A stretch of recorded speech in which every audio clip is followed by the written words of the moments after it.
Hello and welcome into another episode of Lockdown Wolves. Today on the show, previewing Wolves Lakers by breaking down what to watch when each team has the ball. Really 3 to 4 keys on both sides of the ball in this series. We'll boil the whole series down, oversimplified in like 3 sentences for you. It's all upcoming. Welcome in. You are Lockdown Wolves.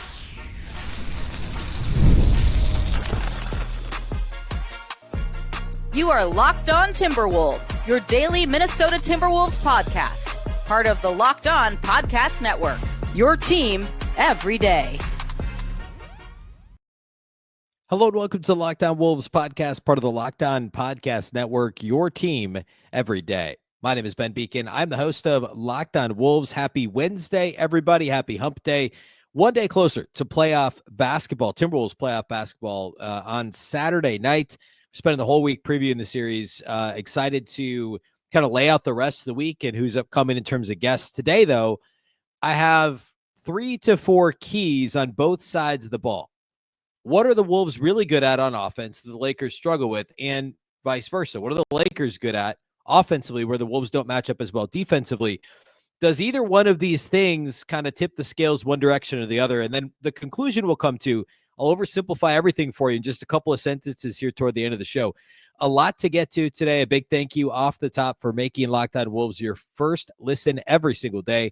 Of course, this show is free and available everywhere. That includes YouTube, as well as all of your favorite audio platforms. Wherever you like to listen to podcasts, you can find Locked On Wolves. You can also watch on the Locked On Sports Minnesota app on both Roku and Amazon Fire TV.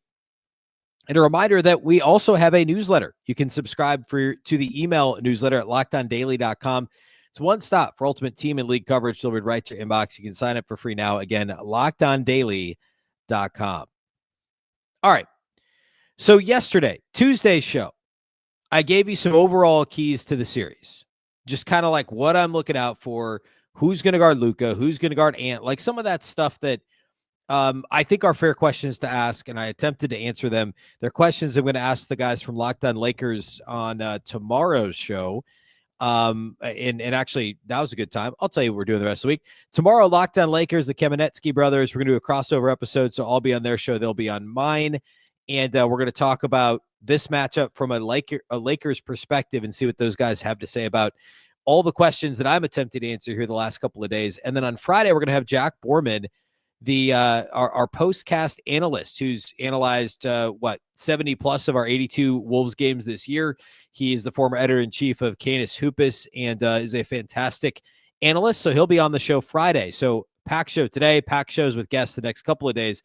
But yesterday I did a bunch of those kind of like high-level keys to the series. Today I'm breaking it down by when each team has the ball. And I'm going to give you 3 to 4 points for each one. There's a couple that are kind of sub points. So I'm giving myself, calling it 3 to 4. We're going to start with when the Lakers have the ball. So when the Los Angeles Lakers have the ball, what do you need to know? Well, first of all, the Lakers are a really, really good team scoring in the mid-range. And the Timberwolves don't do a great job at not allowing teams to score in the mid-range. It's part of that's by design, right? The Wolves, because they play a lot of drop coverage, they allow a lot of mid-range shots. And because they allow a lot of mid-range shots, that's part of their scheme a lot of the times defensively. Many of those are open, which means teams hit mid-range shots when they shoot them at a fairly high percentage. Now, caveat applies. Like these are full season numbers unless otherwise noted. I'm going to have some pre-post Luka trade that I'm going to throw in there. Of course, full season numbers aren't going to account for quite everything. There's noise throughout the season. There's injuries. There's weird schedule stuff. But like we have to take the numbers for what they are and then kind of try and point out some of the inconsistencies here and there. And the Timberwolves, for the most part, allow mid-range attempts to opponents.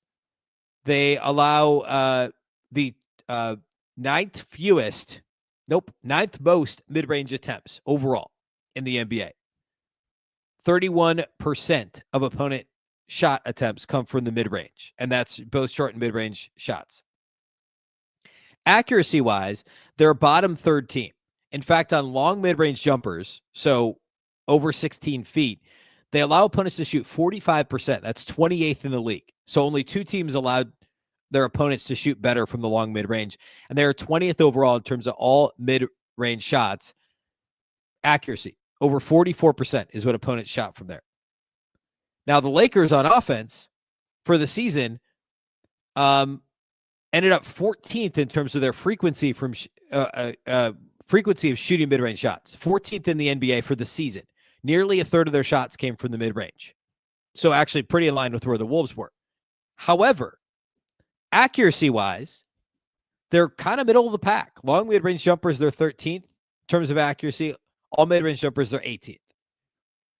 And post-Luka trade, the frequency of shooting in the mid-range has gone down. They're shooting more threes. So related, the Timberwolves do a pretty good job of defending the three-point line. They were top 10 in the NBA in terms of frequency of three-point attempts allowed to opponents and accuracy. They were 7th in frequency. Opponents shot 37.7% of their shots from outside the arc against the Wolves. And they were 6th in opponent accuracy, 35.8%. So the Wolves defend the three-point line well, and they don't defend the mid-range well. Well, guess what? Luka going to the Lakers gives the Lakers something to be good at that the Wolves generally defend well against, which is shooting threes, but also gets them, they shoot less long twos now, but it becomes a more dangerous proposition against the Wolves. If the Wolves allow mid-range to long mid-range jumpers or mid-range jumpers, period, Luka's better in that range than really anybody else the Lakers had before. So now part of that is losing Anthony Davis. It's more losing Anthony Davis than it is gaining Luka Doncic, right? That's where a lot of those mid-range jumpers came from for the Lakers was Anthony Davis. He's gone. Luka's there. Of course, they're going to shoot more threes. That's the most obvious thing to point out here. But that should help Minnesota a little bit because of how many mid-range jumpers the Wolves do allow. Now, with Luka in the fold, the Lakers are shooting a lot more from above the break. Non-corner threes, the Lakers for the season are 14th in terms of frequency of non-corner three-point attempts, which is above the break threes. With Luka, they're 4th in the NBA. And overall, they're 3rd in three-point rate since acquiring Luka Doncic. For the season, they finished 15th. But pre and post Luka, pre and post Anthony Davis trade, nobody's called it the Anthony Davis trade. I'm lumping both of them in because they losing one and gaining the other changes your numbers dramatically, and it matters. Both play into this. And accuracy-wise, the Lakers overall went from 12th on above the break threes season long. This isn't just pre-Luka. I'm just saying season long. They're 14th in frequency and 12th in accuracy for above the break threes. After the Luka trade, they're 4th in frequency and 3rd in accuracy. So they're shooting more and they're making more, shooting more accurately, well above league average from above the break. And for the most part, the Wolves defend above the break threes well. So strength against strength in that regard. And mid-range jumpers, the Wolves are actually in better shape, theoretically, to guard the Lakers with no Anthony Davis than they were previously, at least when it comes to mid-range jumpers. So you could look at that as a plus, that the Wolves defend the three-point line well, and the Lakers shoot it well, so something has to give. Or you could look at it as a negative, like this is something the Wolves do well, and the Lakers also have a strength in that area. Look at the mid-range, and guys like LeBron James and Austin Reeves are active and effective in the mid-range. Overall frequency of shooting in the mid-range. Lakers have several guys that are high up in the league when it comes to frequency and efficiency from the mid-range. LeBron James is 79th percentile, according to Clean the Glass, on mid-range shot attempts for frequency. Austin Reeves doesn't shoot a ton of them. He's 53rd percentile. Nearly a third of his shots come from the mid-range. Austin Reeves is really good from there. He is 45% on mid-range shots, which is 70th percentile. LeBron shoots more, and he's not as accurate. He's 44%, which is 59th percentile league-wide. But those are the two guys you have to watch. LeBron and Austin Reeves for both frequency and accuracy from the mid-range. That's not necessarily Luka's game. But when he gets there, he can do damage. Luka, so far in a Lakers uniform, his frequency of mid-range attempts is up a little bit. But again, no Anthony Davis is what's more impacting this number. So about 39% of Luka Doncic's shot attempts in a Lakers uniform have come from mid-range, which is 71st percentile. And we know Luka would much rather shoot the ball from the three-point line or get to the free throw line. And accuracy-wise from the mid-range, he's only 41%, which is 37th percentile. So LeBron and Austin Reeves are the guys you really got to look out for, which transitions into my next point I wanted to make, which is foul drawing. We know the Lakers are number one in the NBA in terms of free throw rate. And this is probably the biggest thing you have to look out for when the Lakers have the ball. Going back years now, several years, Lakers have been first in the league in free throw attempts, or at least free throw rate. That was true again this season. LA is number one. They attempt their free throw rate, which is free throw attempts per, let's see, what's the cleaning the glass definition? I want to get the right definition here. I lost it, but it's free throw rate is a better measure than free throw attempts per game. It factors in pace and all that stuff. So free throw rate wise, the Lakers are first in the NBA, and the Wolves are top 10 too, but they're first in the NBA. And if you just look at the Lakers roster, what percentage of their shots are they fouled on? That's a pretty simple kind of measure of how good people are at drawing, individually good at drawing fouls and getting to the line. Luka Doncic, of course, is 98th percentile. 18%, 17.9% of Luka's shot attempts he was fouled on this season in a Lakers uniform. It's a relatively small sample of 28 games. Austin Reeves is 91st percentile, 13.5% of the time. And Jackson Hayes is 90th percentile. So Lakers have three rotation players, three starters that are in the top 10 percentiles in the league for getting to the free throw line. By comparison, the Wolves, who are 8th in the league as a team for a free throw rate, only have one guy in the top 10 percentile. And that's Rudy Gobert, who's 96th percentile.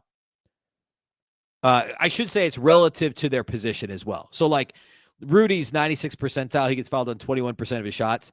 Luka, based on his position, is 18% of his shots, but it's 98th percentile. So the Wolves have one guy in the top 10 percentiles in the league for individual free throw rate. The Lakers have three: Luka, Austin Reeves, and Jackson Hayes. I want to talk about the flip side of this, the flip side of the Wolves side of the coin, if you will, when it comes to individuals drawing fouls. To be clear, again, one in the top 10 percentiles. Lakers have three. We'll get a bit more into that when we get to the Wolves side of the ball, when the Wolves are on offense, I should say. So we'll do that next as part of when the Wolves have the ball. But those are your keys when the Lakers have the ball. That's what to look out for. And I'm going to give the flip side. And then toward the end, I'm going to boil this down. I'm going to oversimplify it. And we're going to say, here's your takeaway when the Wolves have the ball, when the Lakers have the ball. So next up, what to watch out for when Minnesota's on offense and the Lakers on defense. We'll do that here next. Today's episode of Locked On Wolves is brought to us by our friends at Open Phone. If you're running a business, you know that every missed call is money left on the table. Think about it. When was the last time you had a service emergency? If the first person didn't answer, did you wait? Probably not. And that's why you need Open Phone. Open Phone is the #1 business phone system designed to streamline and scale your customer communications all through an app on your phone or computer. The best part is you don't need to carry two phones. With Open Phone, you can manage business calls and texts from one app, whether at your desk or on the go. They also have a shared inbox option. Your team can jump into any conversation without missing a beat, and the AI call transcripts and summaries save you time on follow-ups and ensure that you'll never lose track of customer interaction. Open Phone is offering my listeners 20% off your first 6 months at openphone.com/LockedOnNBA. If you're switching from another service, Open Phone will even port your existing numbers over at no extra charge. Again, that's openphone.com/LockedOnNBA, openphone.com/LockedOnNBA. Open Phone. No missed calls, no missed customers. Today's episode is also brought to us by our friends at Amazon Fire TV. Did you know that your Fire TV is also an Xbox? Turn any TV into your gaming and entertainment hub with Fire TV Stick 4K devices. No console required. Just grab your paired controller, subscribe or sign into Xbox Game Pass Ultimate with EA Play included, and you're ready to play. Dive into hundreds of premium titles from EA Sports College Football 25 to Call of Duty Black Ops 6 and Avowed. As easily as you stream your favorite shows, it's gaming made simple, and it's all on your Fire TV. It's just legit endless entertainment. You can watch more than 1.5 million movies as well, and TV episodes, of course, from your favorite subscribed services that include Netflix, Prime Video, Disney Plus, Max, and more. You can play high-quality Xbox games at a fraction of the cost of a console. If you already have a console, guess what? A Fire TV Stick 4K device is more affordable and easier to travel without allowing you to take your or your kids' games wherever you plug in. Head to Amazon.com/Fire TV Locked On to get started. That's Amazon.com/Fire TV Locked On to get started. Xbox Game Pass Ultimate subscription and compatible controller required. Available on select devices, including Fire TV Stick 4K 2nd Gen, Fire TV Stick 4K Max 1st and 2nd Gen, and Fire TV Cube 3rd Gen.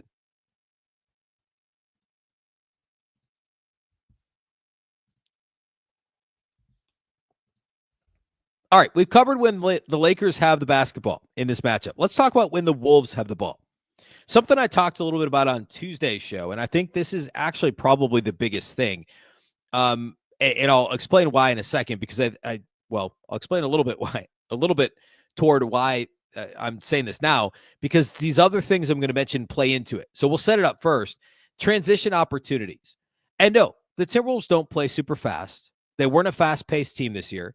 In terms of their frequency in transition, they actually ran a little bit less than the Lakers this year. Like pace of play, the Wolves do not play fast. Like you can look, wherever you like to look at your pace statistics. A lot of the stats I'm citing today are cleaning the glass. But if you just want to look at pace, you can look at Basketball Reference. The Lakers are 21st in the NBA in terms of pace this season. The Timberwolves overall were 24th. The frequency with which they ran in transition, the Wolves ran 13.4% of the time, according to Clean the Glass. Lakers ran 14.9%.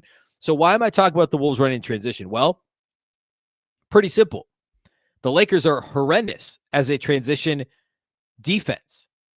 And yeah, the Wolves struggled transition defense-wise at times too. But again, the Lakers don't run that much, and the Wolves defensively in transition were still better than the Lakers. Overall, and also the second piece of this, so there's two sides. One, the Lakers are a bad transition defense. Two, when the Wolves actually ran, they were a really good transition offense. They just don't run that frequently. We've talked about this before in general related to the Wolves. But the actual frequency when the Wolves run, they're pretty good. And they're mostly running off of steals versus off of live rebounds. The Wolves don't run off of defensive rebounds much at all. In fact, I believe they're dead last in the league when they're running off of, in terms of frequency, running off of defensive rebounds. But when the Wolves actually do run, they are 8th overall in the NBA. 8th overall in offense in terms of points scored per 100 possessions. They're 13th in points plus per 100 possessions off of steals. They're only 25th off of rebounds. So again, 13th in points plus per 100 possessions and also points per 100 plays in transition. And they're middle of the pack in terms of frequency off of steals as well. So the Wolves can do a good job of scoring in transition and scoring off of steals and making the most of opportunities. And, the Lakers don't turn it over that much. They were kind of middle of the pack. They certainly didn't turn it over as Minnesota. So the number of opportunities here, there may not be a high volume of chances, but the point is the Wolves have to capitalize on those opportunities. When the Lakers do have a live ball turnover, which is only 14% or so of their possessions, a relatively low rate, the Wolves have to capitalize. They have to push the pace in transition. Related to that, the Lakers are bad at defending the three-point line. And they've gotten worse with Luka Doncic on the team. Now, we've seen examples of this throughout Luka's career of in the half court, Luka not always being completely locked in defensively, which is a pretty kind way to say that. Certainly in the finals against the Celtics last year, we saw it from Luka. But overall this season, the Lakers just pre or post Luka trade, they haven't been good at guarding the three-point line, and they're worse with Luka. And a lot of this comes down to transition. If the Lakers don't get back and they're bad in transition defensively, what kind of shots can you get in transition? Well, you're getting into the rim, you're getting to the free throw line, you're getting open threes. Trail threes to guys like Nas, guys like Julius Randle, Dante DiVincenzo, pull-up threes in transition from DiVincenzo, from Anthony Edwards. Obviously, he's the best three-point pull-up off-the-dribble shooter in the NBA at this point. Corner threes from guys like Nickeil Alexander-Walker, Nas Reid, etc. pushing the pace in transition. They sprint to the corners and they have open 3-point opportunities. The Lakers were 20th in the NBA in allowing opponents to shoot corner threes, and they were 17th in opponent 3-point shooting percentage from the corners. 20th in non-corner threes, 15th overall in corner 3-point frequency. They were 17th in non-corner 3-point percentage defensively. A lot of that's transition, not all of it's transition, but it's related to that. Is the Wolves generating those opportunities to score against the Lakers? I would argue that the 3-point line statistics are absolutely related. Now, briefly on free throws, the Timberwolves and the Timberwolves also get to the line quite a bit. They're 8th offensively in terms of free throw rate. We talked already. The Lakers are 1st. The Wolves are actually only marginally worse than the Lakers in terms of fouling their opponents and allowing them to shoot free throws. Overall this season on the defensive end of the floor, the Wolves were 11th in the league in terms of defensive free throw rate. The Lakers were 19th. So both were fairly middle of the pack. So obviously an area to watch. Again, more when the Lakers have the ball, but relevant. Anthony Edwards is 87th percentile in terms of his position for getting to the free throw line. And Gobert was the only Timberwolves player in the top 10 percentiles of getting to the line. You know, Ant's next best, 87th percentile. And that increased dramatically throughout the course of the year as well. So that plays into it as well. Transition opportunities obviously improve the chance of getting to the free throw line more often. So that's something that the Wolves need to try and do as well, is push the pace in transition, get to 3-point attempts, get rim attempts, and get to the free throw line as well. And then the last thing when the Wolves have the ball, we have to pay attention to is offensive rebounding. We know the Wolves have been an incredible offensive rebounding team over we'll call it the latter half of the season, even though really it's been since January 1st. And that's just an area the Wolves have been great at. The Lakers are a pretty mediocre defensive rebounding team. The Lakers were 20th in the NBA on the season when it came to allowing opponent offensive rebounds according to Cleaning the Glass. The Wolves, for their part, for the season, were 14th in offensive rebound rate and 9th since January 1st, which again is roughly about when the Wolves started to put more of a focus on that in regard to what their offensive attack was, which was, you know, these are cheap, easy buckets for the most part, hard-earned buckets, obviously on the offensive glass, lunch pail buckets. But the way that the league is with teams trying to get back in transition, there's so many more opportunities for offensive rebounds, and committing 5 guys to doing that, you know, those are points that those can be more efficient points that you're scoring off the offensive glass. I mean, that's another stat I pulled before on this show, looking at the putbacks per 100 possessions and some of those different numbers that Cleaning the Glass. I think it is really helpful to kind of paint that picture as well. Offensive rebounds, points per 100 misses. The Wolves are 6th in the NBA this year, and they're 12th in plays per 100 misses. And that's off of offensive field goal misses or free throw misses that are reboundable. So obviously taking out the first of a 2 free throw set. The Wolves are 6th in points per 100 misses. The Lakers, for their part, are only 22nd. So the Lakers are, and again, 20th in terms of defensive rebounding. So the Lakers are a very mediocre rebounding team. They want to play smaller. We talked about this yesterday, and we'll talk about it more over the next couple of days. They don't want Jackson Hayes on the floor as much. They would prefer to play small. So the Wolves can play into their size advantage, can offensive rebound the heck out of the ball, and the Lakers aren't going to put up a whole lot of a fight on the defensive glass, and they're not looking for second chance opportunities themselves, which also helps Minnesota. So when the Wolves have the ball, it's being opportunistic in transition, turning defense into offense as much as you can. Secondarily, and coming off of that, more 3-point opportunities, more rim attempts, and getting to the line more often. And then also in the half court, focusing on offensive rebounding, which is an area the Wolves should be able to win fairly easily in this series. Next, I want to summarize and boil down basically what I think the best way to summarize this is in like 3 sentences. Like, it like, we can just talk about who has the best players. Like that feels like the most obvious approach, but like, you know, who has the best top end talent? Who is the deeper team? I've seen some crazy national takes on this. So I want to wade into that just a little bit. Wade into that just a little bit here at the close of the show. We'll do all that here next.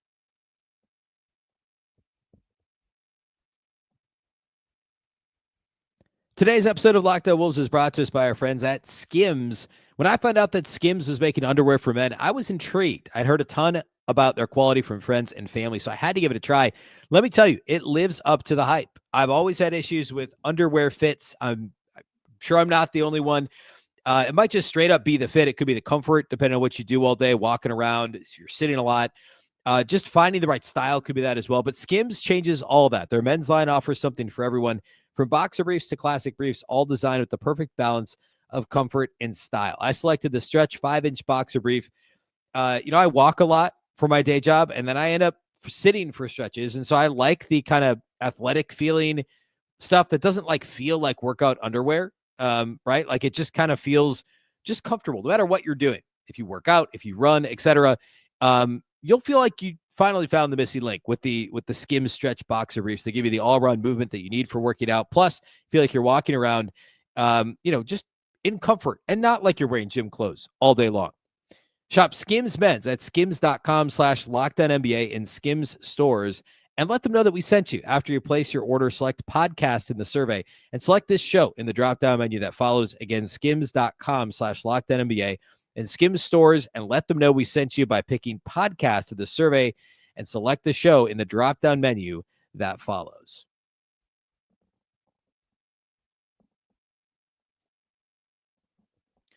Okay, in summary,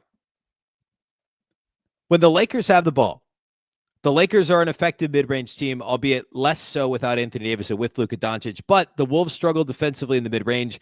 We talked yesterday about how the Wolves may try and defend Luka, the personnel, whether it's Jaden, whether it's Ant. We didn't talk as much about Julius Randle. I don't know if that's a long-term viable option, and the Wolves can't afford to have Julius Randle in foul trouble. Obviously, they can't afford to have Ant in foul trouble either, but I think the way Julius Randle defends, I know it's a lot more physical than how Ant defends. So all that to say, are the Wolves going to put two on the ball? Probably not. Are they going to be able to play the full drop that they like to play? Probably not. Are they going to be played at the level and consider switching? I think that's very likely. But if they're going to try and play straight up, I think it's Jaden McDaniels, then maybe it's Ant, and then maybe it's Julius Randle, or even somebody like a Jalen Clark, who's very undersized but physical, low center of gravity. I think those are all options for Minnesota. The Wolves also defend the three-point well. And while the Lakers have improved dramatically as a three-point shooting team with Luka Doncic in the fold, and especially above the break, both in frequency and accuracy, that's strength against strength. The Wolves do a good job of taking away some of those shots. Now, with Luka, does it matter? Not really. I mean, great offense beats great defense. And so that, to me, is a bit of an edge for the Lakers, because some of defending the three-point line, it's not a fluke. I mean, the Wolves were good at it last year, too. The technique matters. The way you close out, your strategy to X out and to contest shots does matter. But at the end of the day, better offense can beat good defense. That's just how it works. In general, the Lakers are good at shots that the Wolves defend well. And then I would say the mid-range is the one area where the Wolves don't defend well because they choose to allow it. And the Lakers, when they take them, Austin Reeves, LeBron James, to a lesser extent, Luka Doncic, can hurt you. And then free throw rate. The Lakers are the best in the league at drawing fouls. They've got two of the best in Luka and Austin Reeves. And can the Wolves defend without fouling? And not just from a free throw standpoint, but also can the Wolves' best players stay on the floor? Primarily, guys that are more foul prone. I look at Jaden McDaniels. I look at Reid as the two primary culprits. Nas, by the way, is another option. We talked about this a little bit Tuesday, is guarding Luka. I think that's something the Wolves could try as well. When Minnesota has the ball, they need to be opportunistic running in transition. They need to get live ball turnovers and turn defense into offense. And from that, generate three-point opportunities that the Lakers are not great at stopping, and then also get to the line more often. And then in the half court, offensive rebound the basketball. That's how Rudy Gobert can get involved and stay involved in the offense. The Lakers are going to play small with Rui Hachimura and Dorian Finney-Smith and less Jackson Hayes. He's been starting and playing, 12, 14, 18 minutes a game. Then the Wolves need to take advantage of having the size advantage, quite clearly. The bottom line here, how I would kind of boil this all down, is to say that each team is really kind of good at what the other team struggles at. They're good at offensively what the other team struggles to defend. Like the Lakers, getting to the free throw line, the Wolves are foul prone. The Lakers can be effective in the mid-range, even if they're doing less of it with Luka, and the Wolves are poor at defending the mid-range. On the flip side, the Wolves are good outside the arc. top 10 outside the arc team. The Lakers are bottom 10 defending outside the arc. And offensive rebounding, the Wolves are a good offensive rebounding team. The Lakers are not. They're also not a very good defensive rebounding team. What does that mean? Well, on the one hand, I kind of think we're in for a higher scoring series than maybe a lot of people expect. And maybe that's something we'll look at. Maybe with Jack on Friday, we'll look at what FanDuel's over-unders are, at least over-under for game one. Point total, not over-under, for game one. I think it's going to be a high-scoring series, which kind of takes away a little bit of, it's easy to miss that the Wolves actually are a much better defensive team than the Lakers, like pre or post Luka Doncic trade. I mean, Minnesota's a top 10 defense. The Lakers aren't. Lakers are very middle of the pack defensively. So that's something I think that's getting missed nationally, is just how much better the Wolves are defensively, and they're both good offensive teams. So in theory, like, you look at net rating, you look at some of that stuff, and I know a lot of this is pre-Luka. You could argue the Wolves are the better team overall if you look at some of that stuff. I'm not making that argument necessarily, because I think, again, the Luka trade really impacts that. It impacts the overall, like, the makeup of the team, and it's why you can't take the full season stats, at face value necessarily. I do want to point out that since the Luka trade, though, the Wolves are still 5th in the NBA in point differential. The Lakers are tied for 10th. Now, schedules, the Lakers had a tougher schedule down the stretch than Minnesota did. So all that to say, I do think that some of that gets canceled out by the fact that this is just going to be a higher scoring series, for all the reasons I cited about the offenses having strengths in areas where the opposing team's defense may struggle a little bit. The other thing I think that's interesting about this series is that the Lakers probably have 3 of the best 4 players in this series. And Jack said this on the postcast last week, and I'm sure we'll talk about it Friday. And I may pose this to the Locked On Lakers guys for tomorrow's show. I mean, you could certainly argue that Luka Doncic, LeBron James, and Austin Reeves are 3 of the best 4 players in the series, of course, with Ant being the other one. But you could also argue the Wolves have, 7 of the best 11 players? Like, take out Mike Conley and look at the other 7 primary rotation guys. And who do you have on the Lakers? The 3 I mentioned, LeBron, Luka, and Austin Reeves. And who's the other one? I guess Rui Hachimura. But then who would you take? Like, I would argue that Nickeil Alexander-Walker is a better player than, say, Dorian Finney-Smith. I would argue that, obviously, Rudy Gobert is better than Jackson Hayes. Go on down the line, and I think this is true. I genuinely believe the Lakers probably have 3 of the best 4 players. And we could argue about, like, Rudy versus this version of LeBron, or Rudy versus Austin Reeves. I still tend to think in a vacuum the Lakers are 3 of the 4 best players. But I also believe the Wolves have 7 of the best 11. And yeah, it's a playoff series, so depth matters a little bit less. But it matters. I think we're in for a really, really fun competitive series. I think this thing is for sure a 6-game series. I'm not ready to make a final prediction. Obviously, the Lakers are the favorites. They're the favorites at FanDuel. They're the 3 seed. But remember, it's tight in the Western Conference. This is going to be a really fun series. I'm really excited to break it down with Locked On Lakers tomorrow. So be sure to tune into tomorrow's show. Myself and the Kamenetsky brothers are going to do a crossover episode to break down this thing from all angles. And then I'll have Jack Borman from the postcast on the show on Friday. We'll get you ready for Saturday night, 7:30 on ABC Tip. The Wolves are the finale, the headliner of the Saturday slate, one of the best days of the basketball season, and actually Sunday backing that up, Saturday and Sunday. It's going to be a ton of fun this weekend, and excited to have those guests on the show over the next couple of days. A big thank you for making Locked On Wolves your first listen every single day. Of course, this show is free and available everywhere. That includes YouTube, as well as all of your favorite audio platforms. Wherever you like to listen to podcasts, you can find Locked On Wolves. You can also watch on the Locked On Sports Minnesota app on Roku and Amazon Fire TV. And a reminder that while the Wolves are ready for playoff basketball, Locked On Wolves also has you covered every step of the way. You can subscribe to the Locked On Wolves podcast newsletter for expert analysis, insider insights, and all the playoff action delivered straight to your inbox for free. Plus, as a subscriber, you'll be entered to win one of these 3 amazing prizes: a $2,500 Best Buy gift card, a $300 Game Time gift card from our friends at Game Time, and a $200 Fanatics gift card. It's easy and free to enter. Just subscribe between now and the end of the month, April 30th. You'll be automatically entered to win. Don't miss a moment of the Wolves championship run. Join the Locked On Wolves newsletter today and experience the playoffs like never before. Subscribe today and enter to win by clicking the link in the description. Locked On Wolves, of course, is part of the Locked On Wolves podcast network, your local experts on the biggest stories. Once again, I'm Ben Beecken. This is the Locked On Wolves podcast, and we'll catch you next time.